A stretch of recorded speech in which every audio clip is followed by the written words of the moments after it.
Olá, seja muito bem-vindo a mais um podcast aqui, mais um episódio do nosso Do Caos ao Sucesso. Você já me conhece, eu sou o Luciano Amaral, o apresentador desse podcast. Luciano, apresentador hoje não. Hoje é o último episódio, você é o entrevistado. Por isso que eu tô sentado desse lado então, né? Exato. Vamos para a vinheta que eu explico depois.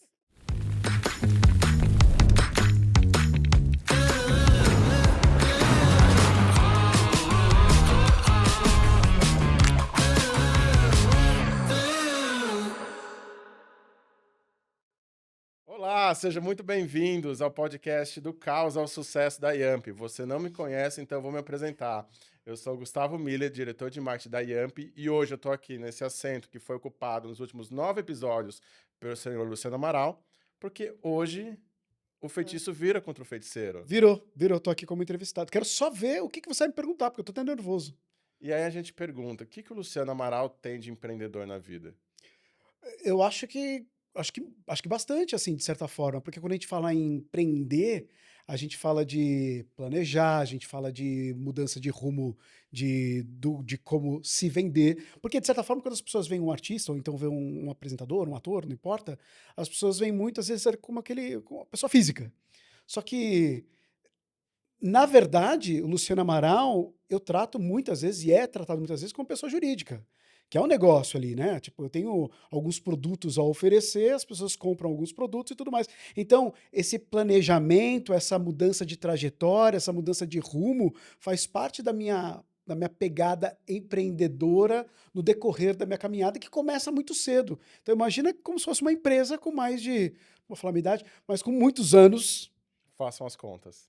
que começa num mundo totalmente offline, que No vê mundo da um lua, para ser específicos. exatamente, no mundo da lua, totalmente offline, e hoje com o mundo digital, assim, vendo e encarando mudanças desse mundo, onde esse produto agora tem que se encaixar de maneiras diferentes e ser entregue de maneiras diferentes para as pessoas.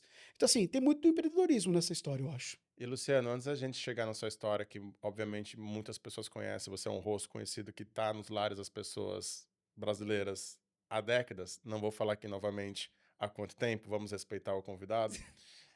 Queria começar com um flashback, assim, do programa, desse podcast. Das pessoas que passaram aqui na cadeira que você está sentada hoje. O que você aprendeu, o que que você pescou, porque nós trouxemos pessoas de diferentes perfis, Uhum. mas que de certa forma são uma tradução desse caldeirão que é o brasileiro e o empreendedorismo brasileiro. Eu acho que, assim, o que foi mais interessante foram papos e conversas muito enriquecedoras.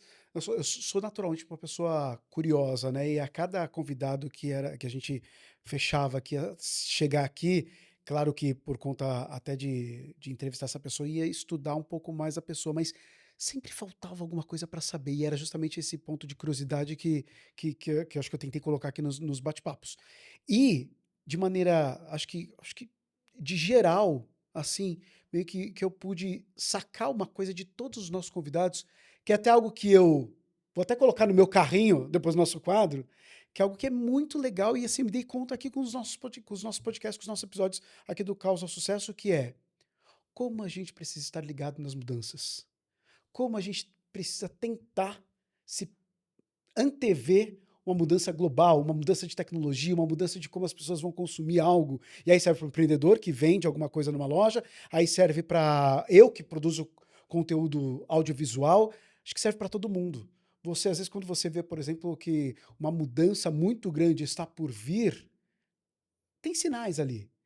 É muito legal a gente conseguir, talvez, perceber, se preparar para essas grandes mudanças, que, claro, pelos convidados, eu pude perceber que a maioria deles talvez fossem, assim, momentos cruciais da carreira onde eles conseguiram se antever, onde eles conseguiram antever e se precaver dessa grande mudança. Então, para mim, acho que foi uma grande lição, assim, a pensar um pouco mais no futuro, a tentar me planejar um pouco mais em relação ao que está por vir. Acho super interessante, eu gosto desse teu link, mas antes de falar de futuro, vamos então falar um pouco do passado. Uhum. Você, como todos sabem e reconhecem, começou sua carreira como ator, Sim, mirim, muito 6 anos de cedo, idade. com 6 anos de idade. E ao longo dessas décadas você fez a transição do ator para apresentador, e hoje podemos chamar até de criador de conteúdo. Qual que foi o momento da virada? Porque eu imagino que nós, por exemplo, assistimos muito séries, filmes, de não ficar estigmatizado Uhum. com um único papel, com uma única imagem. E a gente percebeu aqui durante esses últimos episódios com os outros personagens que todos tiveram um momento da virada. Teve um momento de uma fase que agora eu vou ter uma chavinha. Quais foram os momentos da sua vida que você pode citar 3 momentos onde você teve essa cobrança interna ou cobrança externa que você pensou: "Se eu não me antecipar a esse movimento, talvez eu fique datado ou talvez eu fique preso a isso"? Eu acho que assim, eu acho que e vem até de encontro ao título do podcast, que é do caos ao sucesso. Veio no momento de caos. Acho que a virada de chave, a mudança, talvez um grande momento que, assim, que é o momento primordial. Tem um grande momento que, assim, é muito decisivo na minha vida, na verdade. Eu começo a carreira muito cedo, com 6 anos de idade. Até os 10 sempre fiz muitas propagandas e tudo mais, aparecendo na TV, mas com comerciais de maneira geral. Com 10 anos, e aí é um baita de um presente, vem esse projeto que chama Mundo da Lua, com Lucas Silva e Silva, que são nomes ali que, naquele momento, não fazia ideia, lógico, de como iam me acompanhar o resto da minha vida. E vão me acompanhar. E era basicamente um dream team da dramaturgia brasileira, Antônio Exato. Fagundes, Um De Francisco produto de Guarnieri. qualidade assim extrema. Pessoas do meu lado, como você disse, Fagundes, Guarnieri e tal, não sei o quê. E com conteúdo muito legal, de entretenimento, mas também educativo e tudo mais. Na sequência, ali o Luciano ator engata Castelo Produto que, por mais que o primeiro tivesse sido um sucesso absurdo, também não tinha noção que ia ser ainda maior. Isso é uma coisa interessante que eu fui ver na sua biografia, o espaço de intervalo entre eles foi muito curto. Muito curto. Porque nós, como espectadores, imaginávamos que foram temporadas, anos, e que teve uma transição.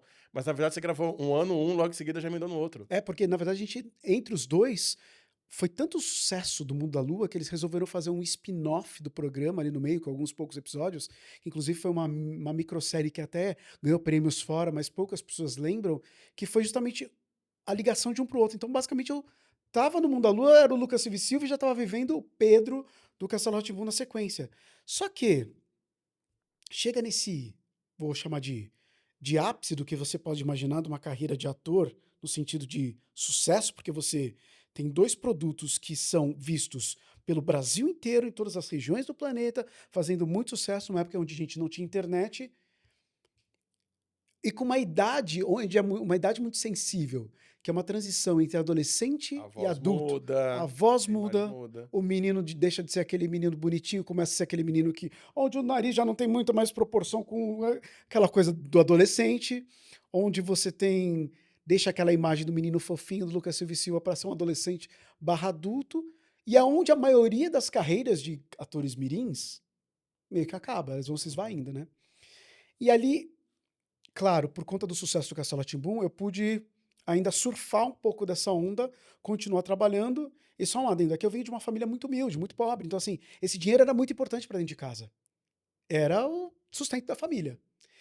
Então tem um ponto a mais de responsabilidade nessa história. E calma que eu já chego no momento do caos. Porque depois disso eu vou para o SBT, ainda por conta do sucesso que foi Castelo rá para fazer uma novela no SBT. Depois de lá, acabo fazendo algumas outras coisas e volto para a TV Cultura em 1997, para apresentar o meu primeiro programa, que era um programa jovem, apresentado por adolescentes e tudo mais, chamava Turma da Cultura. Esse programa durou 3 anos e na TV Cultura, a premissa, por ser uma fundação e atrelada ao governo do estado, de troca de gestão de tempos em tempos. Cada governo. Exato. E aí em 2000, há uma troca de governo. E nessa troca de governo, por mais que o programa estivesse bom, o programa estivesse bem de audiência, nananã, existem alguns interesses outros que talvez seja a Mudou o mudança do investimento, tudo. meu programa termina. Uhum. Repentinamente o programa termina, sem muita justificativa, terminou. E aí eu me vejo numa situação onde eu já não sou mais o ator,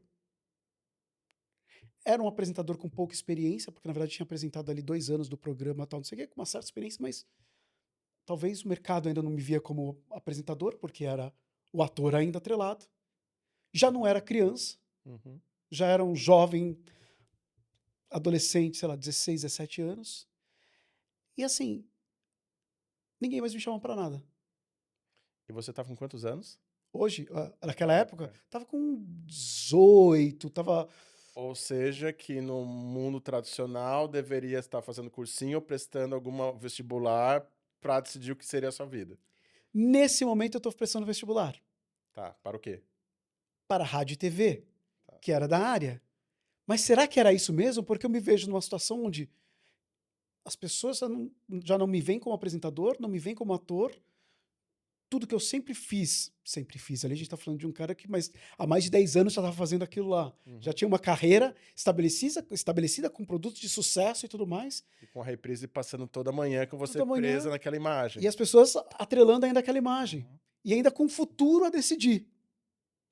Ali eu me vi num momento muito. E aí eu entro num estado ali de saúde psíquica, psicológica e tudo mais, muito frágil, assim, no sentido do o que que eu estou fazendo, o que que eu vou fazer, o que que eu quero para minha vida.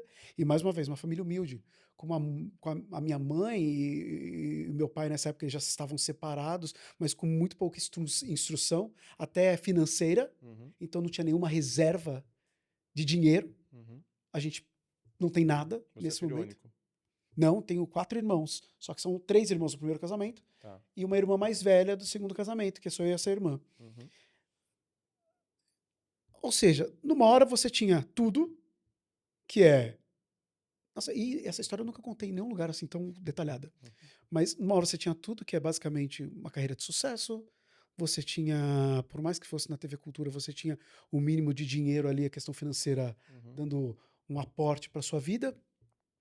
E, de certa forma, você tinha um rumo a seguir, que talvez seja o mais importante e impactante. Você tinha um futuro a pensar, você tinha algo a prospectar, algo a projetar. E naquele momento não tinha mais nada.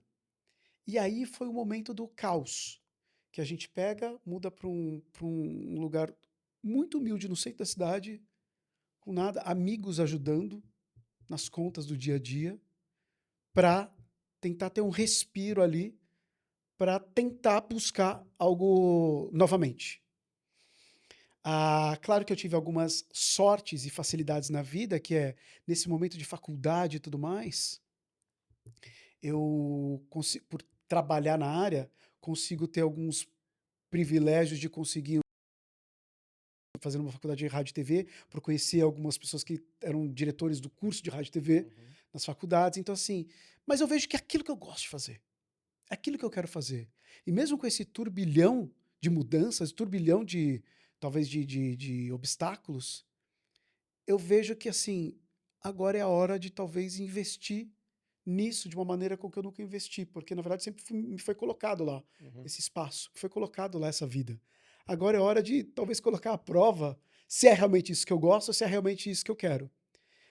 Faço faculdade de rádio e TV, começo a fazer um estágio, então fui ser estagiário no SBT, então aquele moleque que era apresentador, Vira onde estagiário. vira estagiário, que estava carregando a caixa d'água para programa ser feito, fazendo de tudo que faz um estagiário na TV, Uhum. ajudando na produção de tudo, de uma hora para outra.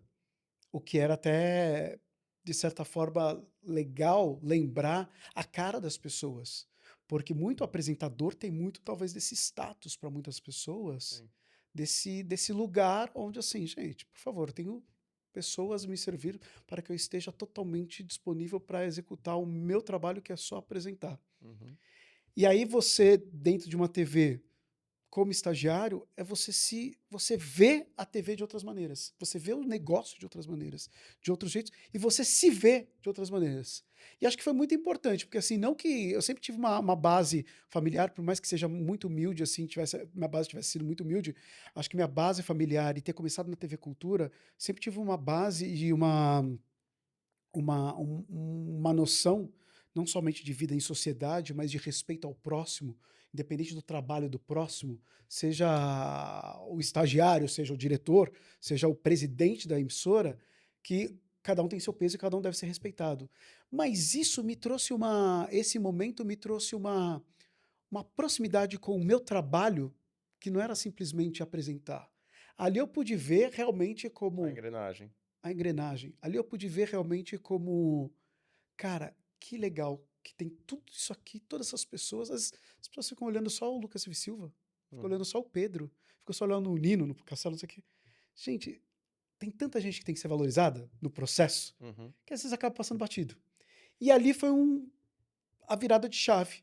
Com o meu salário de estagiário ali, eu comecei, tive que basicamente reconstruir boa parte da minha vida para tentar uma graninha melhor, para tentar morar num lugar melhor, pagar um aluguel melhor. E aí as coisas vão começando a dar certo. Começo a apresentar alguma coisinha aqui, no próprio SBT me chamam para apresentar um programa que era um programa super legal, que era focado em deficiência física, então, em parceria com a CD, para a gente falar como que um profissional se prepara para receber um cadeirante em sala de aula, um professor, por exemplo. Quais são essas dicas? Então, assim, ali é meio que a volta. Apresento o Teleton e a grande virada mesmo da minha vida é nesse momento onde eu recebo um convite ali, logo depois disso, eu ainda estava no SBT, recebo um convite para fazer um teste para um programa de videogame e tecnologia, que sempre foi algo que eu amei a vida inteira. E aí eu falo, nossa, isso muito antes do advento do YouTube. E aí surge a skin Luciano Gamer. Luciano Gamer. Luciano sempre teve essa pegada gamer, Uhum. mas ali muda a minha vida, porque eu falo assim, nossa, eu vou apresentar. Ali eu já sabia, é isso que eu quero fazer pro resto da minha vida. É apresentar, é atuar, é trabalhar com televisão. E, nossa, com videogame? Mas que isso? Falando dessas coisas assim que eu já amava, não sei, mas será que vai rolar? E rolou super bem. E ali eu acho que é o grande turning point da minha carreira. E nessa linha de que você assumiu essa skin gamer, desculpa a piada, que era no canal 21, né? Começou na Band, Uhum, com um programa chamado G4 Brasil, porque na época tinha um canal nos Estados Unidos, da Viacom, que era o G4 TV, que era só de game 24 horas por dia, uhum. que era um negócio inimaginável.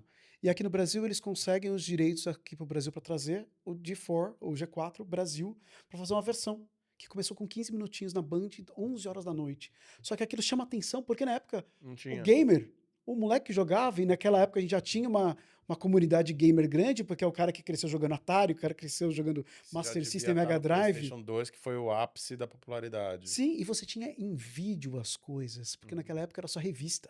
uhum. Para você ver um detonado era revista. A gente trazia isso na TV. Então foi um grande sucesso ali por conta disso. Detonado, pra quem não sabe, era aquela É sessão da verdade. revistinha que explicava o fase a fase de como você Passar uma chegar até fase. matar o chefão.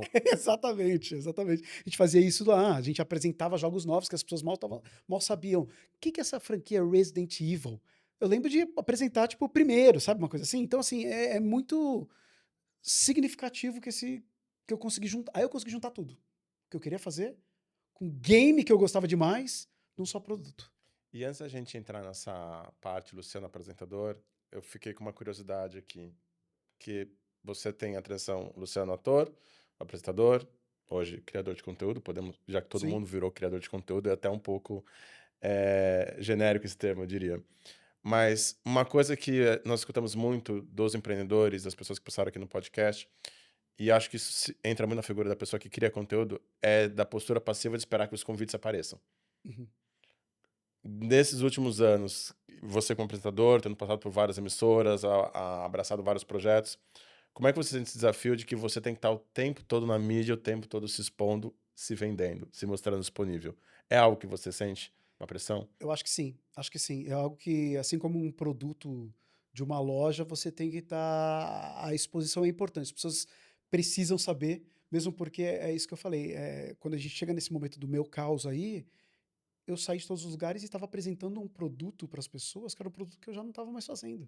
Que é um produto que me carregou por muitos anos. De certa forma, era aquela fábrica que estava mostrando lá o biscoito tal. Só que o biscoito já não é fabricado há 20 anos, então não tem esse produto mais para vender. Era outro biscoito, era outro produto. E é importante essa visibilidade. Só que é uma linha tênue muito grande, porque muitas vezes hoje o empreendedor, que eu acho que também passa por isso, e o criador de conteúdo também passa por isso, que é, você tem que vender. Beleza, você tem que se expor. Mas essa exposição também ela é muito perigosa, porque muitas vezes, às vezes, acabam tomando caminhos, ou então acabam querendo se expor a qualquer custo e tendo que se expor a qualquer custo, que às vezes tomam caminhos ou decisões ou se expõem de maneiras que talvez não sejam tão benéficas para você.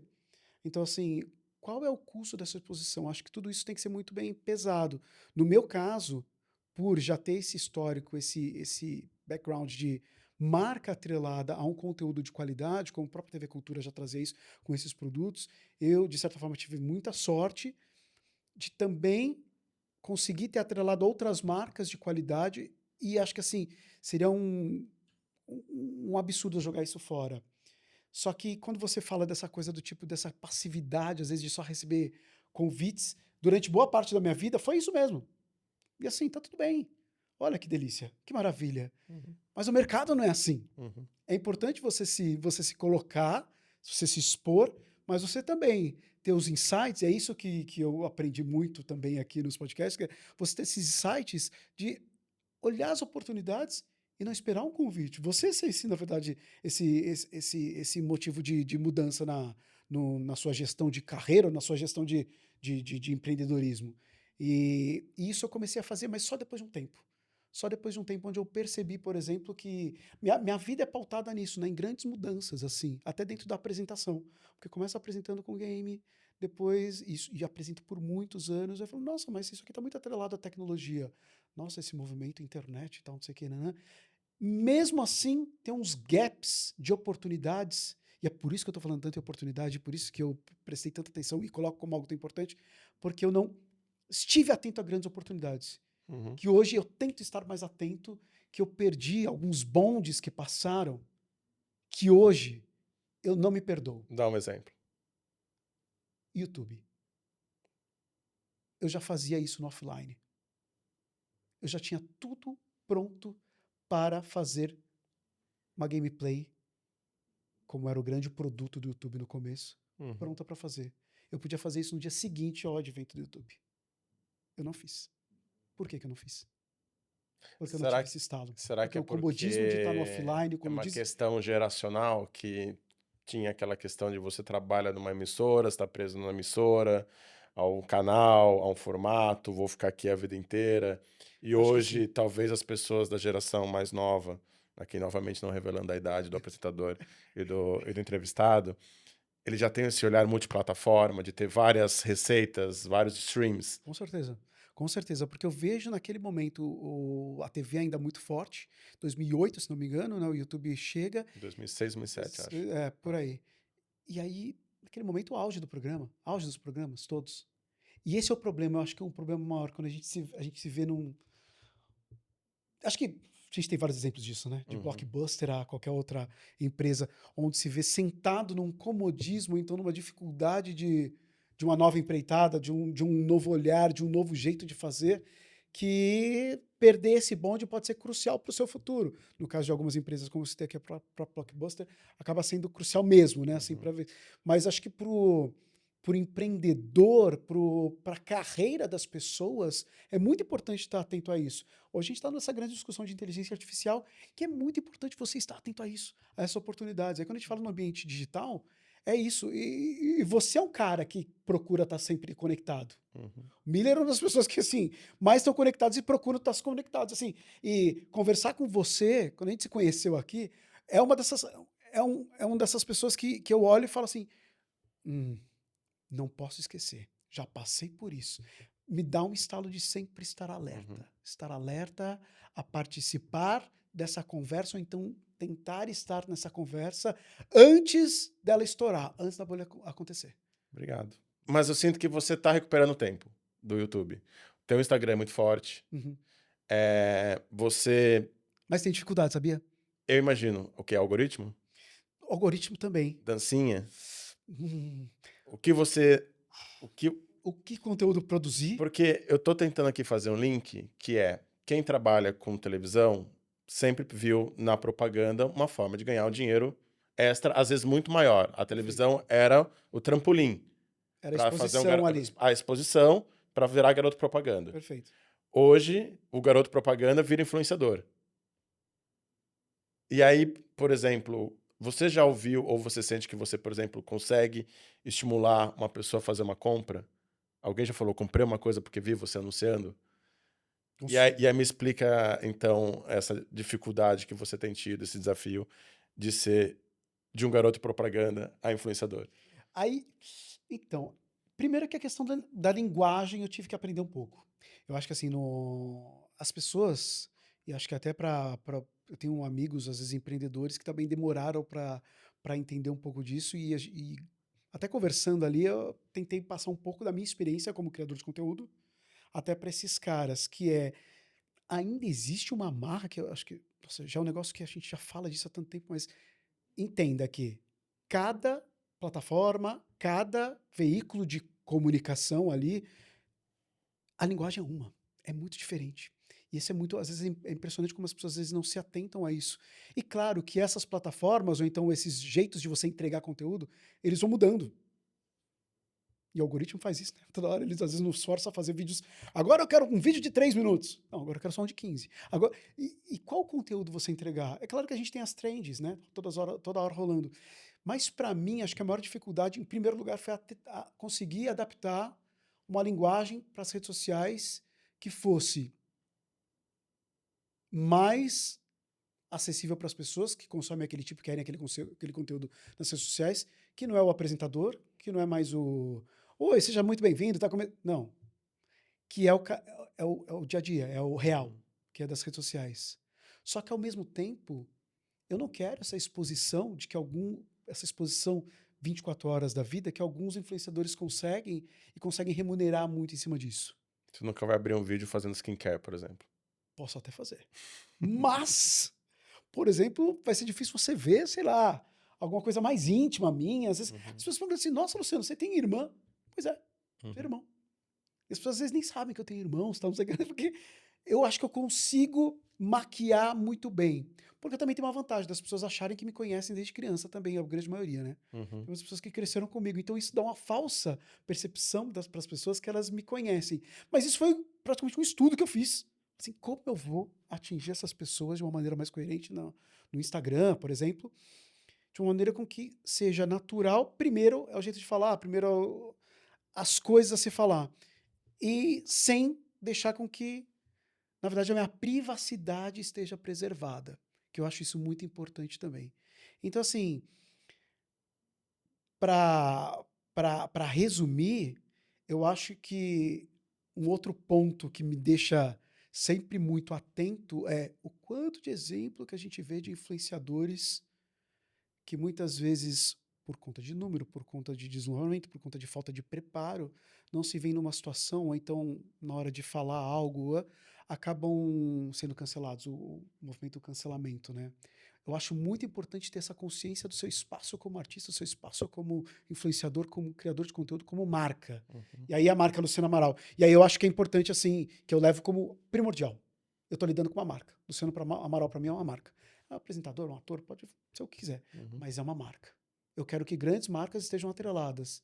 É por isso que ao longo da minha carreira eu posso me vangloriar de, por exemplo, de tem alguma coisa que você sente vergonha de ter feito lá na vida, assim? São poucos momentos ali que eu sinto vergonha, mas nada Uhum. motivo para ser cancelado. Acho que é importante isso, você ter conhecimento que isso ninguém tira, que é o seu valor como marca. Acho que o valor como marca, eu acho que é o mais valioso de tudo. E hoje, nesse mundo que a gente vive, as marcas muito vêm e vão. Então, assim, só de conseguir continuar e pavimentar esse caminho por tanto tempo, eu acho que já é uma baita de uma vitória. Você tem algum exemplo de alguns nãos, de alguns valores que você tem primordiais para poder chegar nessa palavra que você tem ao redor da sua marca pessoal, que é confiança, que talvez seja hoje, talvez, o valor mais difícil de se criar, porque muito os influenciadores, criadores de conteúdo, ou enfim, eles têm que criar uma comunidade, uma base. Você teve uma plataforma que, como você disse, as pessoas te acompanham até hoje. As pessoas sentem que cresceram com você. Então você já tem essa carta, você já roubou no jogo. Confiança você já construiu. É verdade. Agora, como é que você transforma essa confiança em credibilidade e que possa ser uma fonte de remuneração, que gere uma compra, uma venda? Perdendo muito dinheiro. Que hoje é muito. Calma, calma que eu explico. Porque hoje, claro, ao contrário de anos atrás, onde o offline tinha boa parte da verba das agências, do marketing e tudo mais. Claro, hoje a gente tem um online muito forte com muito dinheiro rolando e de diversas maneiras. Quantas vezes eu tive de dizer não para alguns produtos, para algumas iniciativas, para algumas oportunidades, realmente de: "Pô, Luciano, mas já passou muito perrengue na vida, né, podia ter um conforto maior na sua vida". Podia, mas qual é o custo? E aí o custo é toda essa confiança, assim, parece uma coisa meio, sabe, demagógica, um negócio de: "Pô, mas eu juro que eu penso nas pessoas que consomem o conteúdo". É meio que injusto, o cara tá lá comigo há 30 anos acompanhando as coisas que eu fiz, o cara cresceu comigo e eu, tipo, jogar fora essa confiança por algumas coisas. Então, tem valores inegociáveis.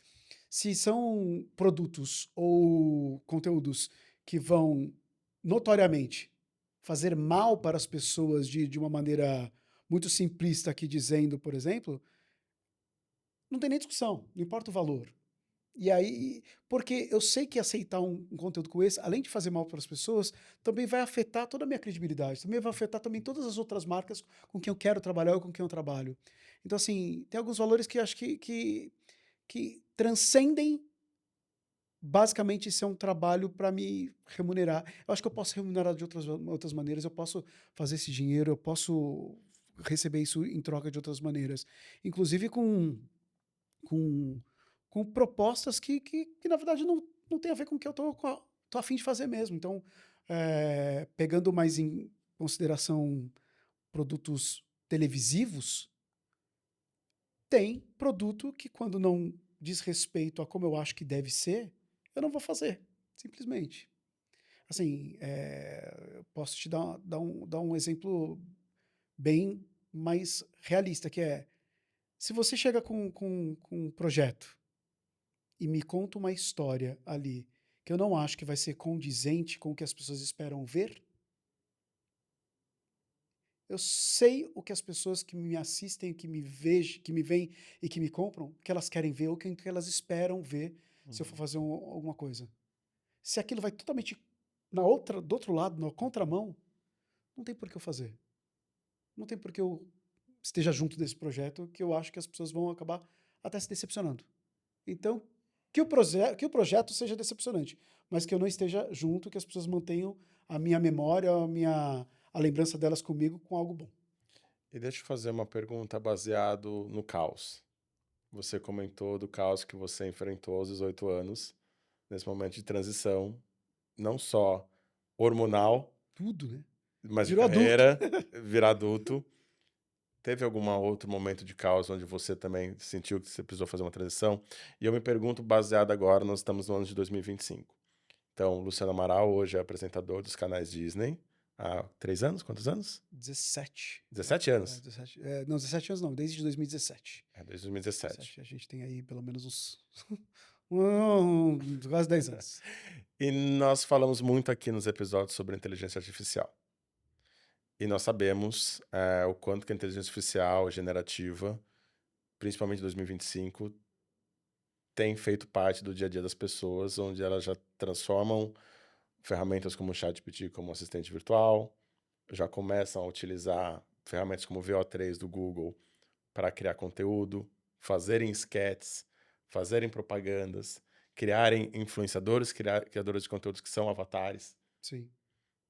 Você sente um caos vindo nessa área para pessoas que trabalham com dramaturgia, apresentação? E se você sente que é um caos, como é que você se antecipa a essa marola que está mais para tsunami? Eu tô aí tentando me preparar. Realmente, quando a gente olha para o mercado de audiovisual, e aí acho que talvez a comunidade, ou então os profissionais que a princípio estão mais preocupados com essa história nesse momento, são os profissionais, os atores que fazem dublagem, né, os dubladores. Acho que essa é a comunidade a princípio que está mais próxima do caos ali. Eu acho que eu acho que é algo para realmente se preocupar. Eu acho que a gente está vindo para um modelo onde eu acho que qualquer profissão, ou as pessoas se adaptam, ou simplesmente sua profissão vai deixar de existir. Não que eu ache que que a profissão de apresentador, que a profissão de ator vai deixar de existir nos games. E aí, pegando como exemplo os próprios games, né, na verdade, que a gente tem ali, tipo, mockups de atores servindo como base para muitos games e tudo mais. Que isso também hoje a gente consegue suprir isso com a inteligência artificial. Quando você fala em VO3, é um salto tão grande. Quando você fala de vozes artificiais sendo criadas, com vídeos sendo criados, para mim é um tsunami do audiovisual, realmente. O meu jeito de me preparar é todos os dias estudar como isso vai impactar a minha vida. Já impacta quando você pega e vê, tipo, sei lá, uma televisão na China, com uma apresentadora de jornal, virtual, 24 horas por dia, apresentando, onde o cara chega lá, bota as notícias e você tem já um telejornal full time ali. Isso impacta diretamente minha profissão. Só que eu acho que dá pra a gente se utilizar disso, porque a minha expertise com TV é algo que talvez outras pessoas não tenham. Você que sabe programar inteligência artificial, talvez você não tenha a minha expertise com TV. Uhum. Então, talvez usar esse gap da sua expertise fazendo algo para criar algo. Então, eu sei das dores de um apresentador.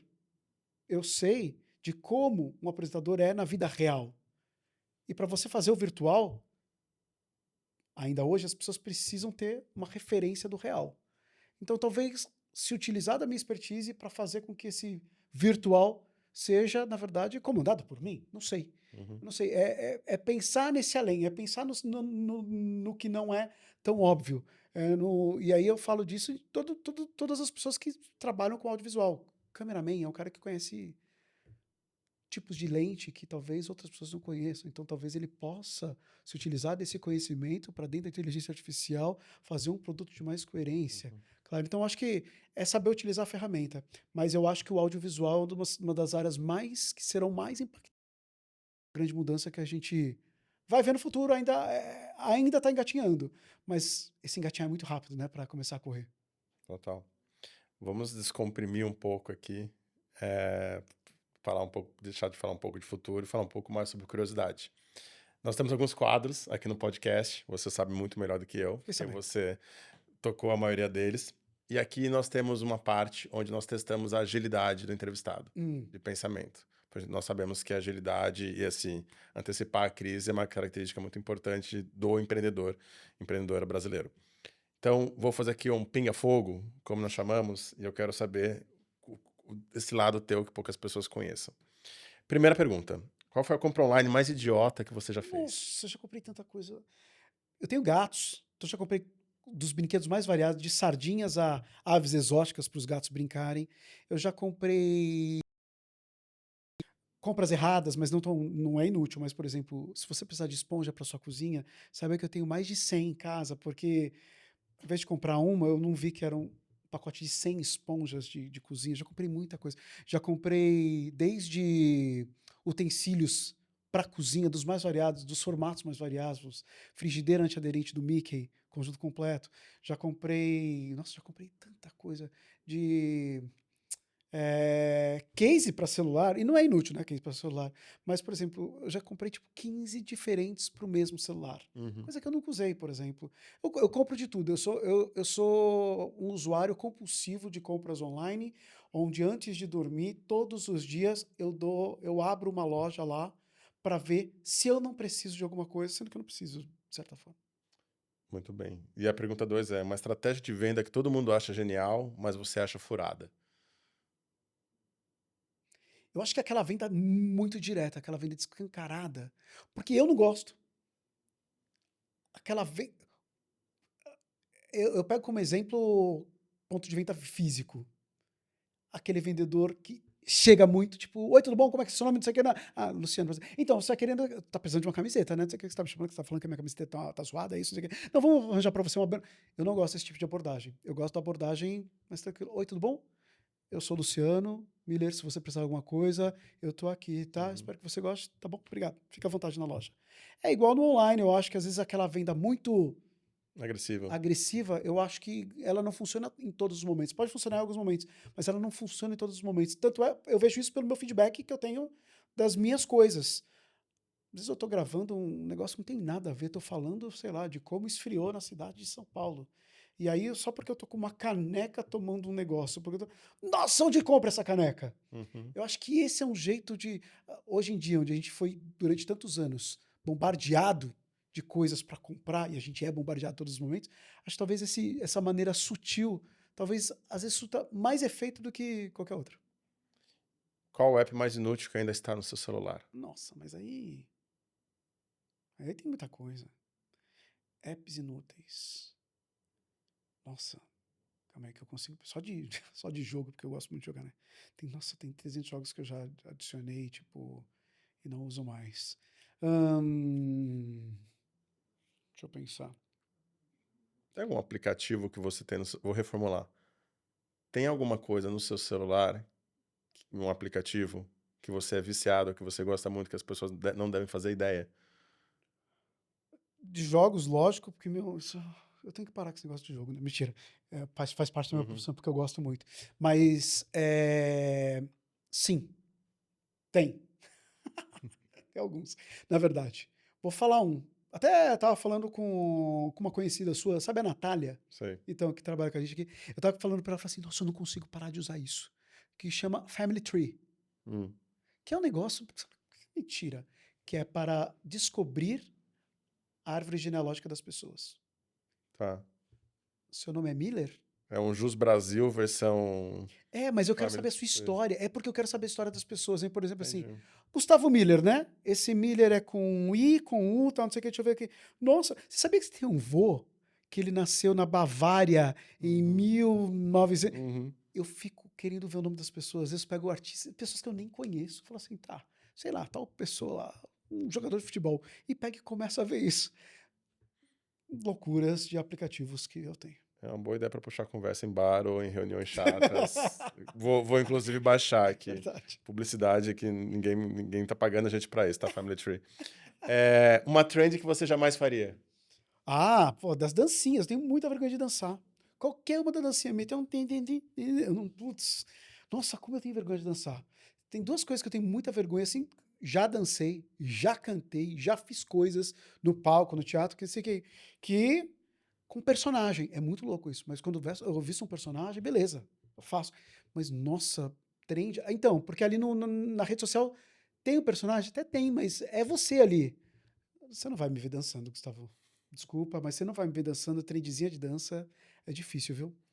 Última pergunta. Uma ferramenta que mudou a sua forma de trabalhar. A inteligência artificial. Aí o ChatGPT, por exemplo, hoje ele me facilita muito a vida porque, de certa forma, eu produzo muito conteúdo ligado à tecnologia, a videogame mesmo, a tendência e tal, e futuro. Então, assim, muitas vezes algumas notícias que saem para dar uma primeira cara para gravar um texto, o ChatGPT ele pode me ajudar bastante nisso. Eu acho importante as pessoas saberem também que é importante que seja uma ajuda, e não totalmente. Hoje a gente vive um momento onde as pessoas estão muito, às vezes, atreladas somente à inteligência artificial, e isso é até perigoso para sua profissão, porque muitas vezes o próprio ChatGPT comete erros. Então, assim, tem que revisar, tem que não sei o quê, mas para mim já é um adianto absurdo quando a gente fala em matéria de fazer roteiro, de escrever um roteiro, de botar uma ideia no papel, adianta demais. Muito bem. Nós já estamos chegando à última parte, ao último tempo da nossa entrevista, nosso papo. E eu queria direcionar esses últimos momentos para falar um pouquinho de marketing pessoal. Tá. Imagino que você traga um olhar bastante interessante sobre a construção da própria imagem. Você falou bastante sobre isso, sobre o nosso papo. Para alguém que está escutando esse podcast, está se sentindo inspirado, você disse mesmo que se sentiu bastante inspirado pelas conversas que você teve aqui ao longo desses últimos episódios. Se você fosse dar 3 passos básicos para quem quer trabalhar com sua própria imagem pessoal, papo um pouquinho de coach, quais seriam? Eu acho que o primeiro, e aí pegando como tenho pessoas muito próximas assim que têm uma dificuldade de conseguir falar com uma câmera. E eu até entendo, às vezes, essa dificuldade de falar em frente à câmera, por mais que você seja uma boa pessoa falando por trás das câmeras.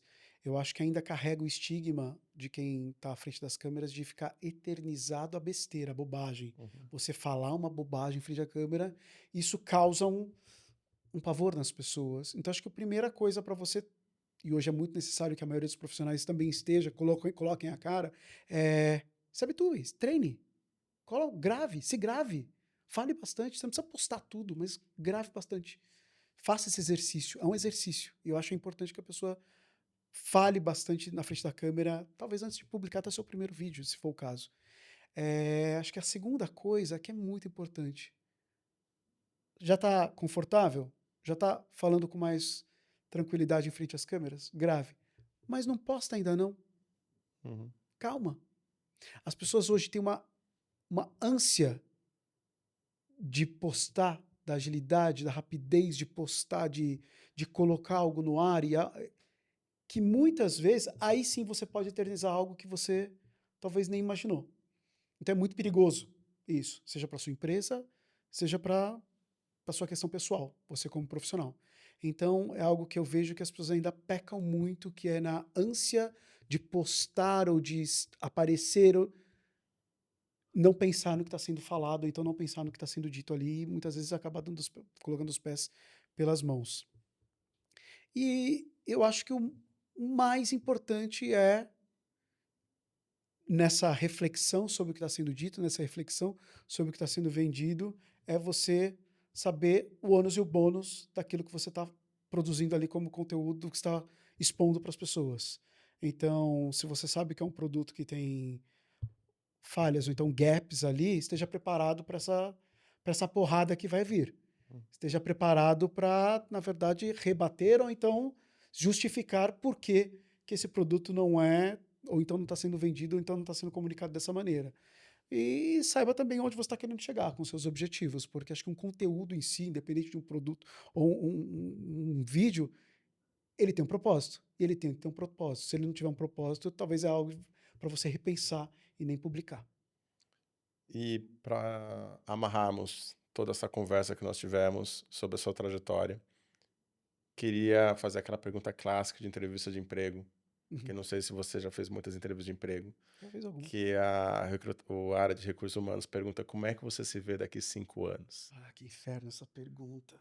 E aí, o Luciano hoje, nós falamos muito sobre sua trajetória, mas a gente deixou passar um pouquinho esses últimos anos. Fica à vontade aqui para querer situar nós. Mas Luciano Amaral hoje, apresentador dos canais Disney desde 2017, Certo. trabalha como creator, influenciador, figura pública, tem o seu Instagram muito forte. Vamos tentar fazer o seguinte: você falou que você se sentiu inspirado a não perder a oportunidade, a ver a onda passar e agarrar. Você citou o YouTube como algo que há 20 anos Deixei. você deixou passar. Como é que você se vê daqui a um ano, Luciano? Eu penso nisso todos os dias, sabia? Nesse futuro próximo. Por quê? Porque a gente está vivendo já. Eu não estou falando de inteligência artificial. A gente está vivendo uma mudança grande, mais uma vez, que é do jeito que as pessoas consomem audiovisual. Eu trabalho com audiovisual. Hoje, eu entrei em 2017 na ESPN, na época eu trabalhava na Omelette Company também. Então eu entro na ESPN para falar de games, tecnologia e tudo mais. Começo a falar de futebol, outra vertente que minha carreira acabou me levando, que é algo que eu gosto pra caramba de esportes, porque eu também vi ali uma oportunidade. Quando a gente fala de esports e quando a gente fala de esportes em geral, nesse grande novo momento, com a chegada de todos os streamings, Netflix, Disney Plus, e aí não importa qual outro, a gente está falando da liberdade do consumidor, do telespectador, Uhum. do espectador, de assistir o conteúdo que ele quiser, a hora que ele quiser. Ponto. Assina, desassina na hora que for. Beleza. Eu começo a refletir nos últimos anos a respeito de, tá, qual é o único conteúdo? Então, quais são os únicos, se é que existe, um conteúdo que o cara, ele vai ter que assistir naquela hora? Antigamente tinha que assistir. Vai Uhum. passar todo dia essa hora. Se a pessoa não assistia, ela perdia a conversa, ela perdia a comunidade, ela perdia a oportunidade de falar no dia seguinte na Uhum. escola, no trabalho, a respeito daquilo. Ela estava fora. Hoje, tem conteúdo que faz isso? O único conteúdo que eu consigo entender que faz você, se você se perder, ou então se perder esse momento, você não tá dentro da conversa, é esporte e esportes, independente. Porque as pessoas querem saber o que aconteceu na hora. Uhum. Se o gol, se a cesta aconteceu naquele momento. Então eu tô no momento de refletir até o meu momento. Eu trabalho hoje com esporte. Sou apresentador da ESPN, além de apresentar coisas da Disney, que aí tem a ver com mais com filmes, séries e tudo mais, mas apresento esporte. Ou seja, eu tenho uma vantagem em relação a isso. Uhum. Só que TV é só o meio. As pessoas podem assistir pelo celular, podem assistir isso aí. E a TV aberta caminha, como a gente já vê por números, e a TV a cabo caminha para números onde a gente só vê essa curva Uhum. descendo. Por onde as pessoas vão assistir tudo? Por onde as pessoas já estão assistindo tudo? É por streaming. É por on demand. Não é mais ligando o seu aparelhinho ali e conectando para assistir o jornal. Hoje até os aparelhinhos voltam na programação. Se você perdeu o jornal, Uhum. você consegue voltar. Então o meu foco agora é tentar usar toda essa minha bagagem para estar preparado para essa grande mudança onde as pessoas não vão mais falar que vão me assistir na TV. Te assisti tanto na TV. Não estão mais assistindo na TV. Podem assistir na TV, mas é através de outro lugar. Então, assim, eu tenho que estar preparado para esse on-demand 100%. É basicamente isso que a gente vai. E como ser relevante nesse on-demand 100%? Qual é esse tipo de conteúdo? Eu penso nisso todos os dias. E aí eu acho que essa questão dos esportes acaba sendo algo bem, bem importante na minha vida nesse momento, que é algo que eu valorizo bastante e acho que tem um apelo gigante nesse momento, até da televisão brasileira. Bem interessante. Luciano, nós estamos terminando nossa primeira temporada do podcast do Caos ao Sucesso. E ao longo desses episódios, você sempre pegava esse carrinho É aqui verdade. e passava para a mão das pessoas e dizia: o que você põe no carrinho de algo que te serviu como referência, inspiração para sua vida, para sua jornada? Que pode ser um livro, um filme, uma série, um programa de televisão. Então, eu queria dar esse carrinho para você neste momento e que você me dissesse para as pessoas que estão do outro lado da tela, seja no tablet, no telefone, na televisão, onde for, on demand ou ao vivo, ou ouvindo por plataformas de áudio também, porque hoje você tem que estar em todos os lugares. Se você pudesse colocar uma coisa no carrinho que te trouxe até aqui, o que seria? Eu acho que para as pessoas de maneira geral não é nem um livro, nem uma dica, mas eu levei isso como premissa um tempo atrás, mas é o estar atento mesmo. É, por exemplo, você reservar um pedacinho do seu dia para entrar no LinkedIn, por exemplo, e ver o que está sendo falado. Para seguir pessoas que sirvam de inspiração. Aqui no podcast a gente fala essa coisa do caos ao sucesso, mas você prestar atenção, é muito louco falar isso, mas você prestar atenção no caos. O sucesso às vezes te leva para um estado de conforto que talvez só seja um presságio para a sua queda. Então é muito importante você colocar nesse carrinho aqui, ó, experiência dos outros. Nada mais importante você conseguir se inspirar na experiência dos outros para conseguir se antecipar a movimentos ou problemas ou então o caos que possa chegar na sua carreira. Então, assim, algo que eu coloco bastante nesse carrinho aqui é reservar um dia que vem antes ali do meu dia de comprar as coisas inúteis lá que eu compro online, que é ver o que as pessoas estão fazendo. Quer prestar atenção no que está sendo falado. Quer prestar atenção. E hoje a gente tem acesso a tudo. Hoje a gente tem acesso a tudo. E conseguir utilizar essas inteligências artificiais todas aí, ó, de uma maneira coerente para que isso ajude sua vida, mas que não seja simplesmente a base da sua vida, mas que seja um belo de um ajudante no seu dia a dia. Muito bom. Luciano, eu quero agradecer demais a tua participação ao longo de todas Eu que essas agradeço, né? horas conosco com a IAMP. Foi um prazer inenarrável ter você aqui conosco. E queria deixar as últimas palavras para você, que sempre encerra o nosso podcast. Se você quer deixar algum recado, um agradecimento, É o lógico. microfone é teu. É lógico que eu quero deixar um agradecimento aqui a todo mundo que acompanhou essa primeira temporada, convidados incríveis. Esse último mais ou menos, mas o apresentador foi, ó, mais que especial. Tem que voltar mais então, na segunda temporada, quem sabe. Ó, espero que você tenha pegado aí muitas histórias. Eu falei dessa questão de colocar no carrinho aqui, histórias de sucesso, histórias de caos que tenham sido inspiração para você, se você já empreende, para você continuar seguindo esse caminho, talvez de uma maneira diferente ali para alcançar o sucesso. Se você está no sucesso, para você se manter no sucesso, mas principalmente para você que ainda não alcançou o sucesso ou não começou a empreender, quero que você saiba que oportunidades não faltam. A gente viu convidados aqui falando a respeito de como o mercado ainda não chegou mas nem longe aqui o mercado brasileiro está a respeito de possibilidades de você de ter um ápice aí no seu comércio eletrônico. Então, tem muita coisa para explorar. Por favor, não perca tempo, esteja atento e acesse lá o yamp.com.br, porque na Yamp você tem várias ferramentas para te ajudar a conquistar esse sonho. Muito bem. Tchau. Te vejo na segunda temporada.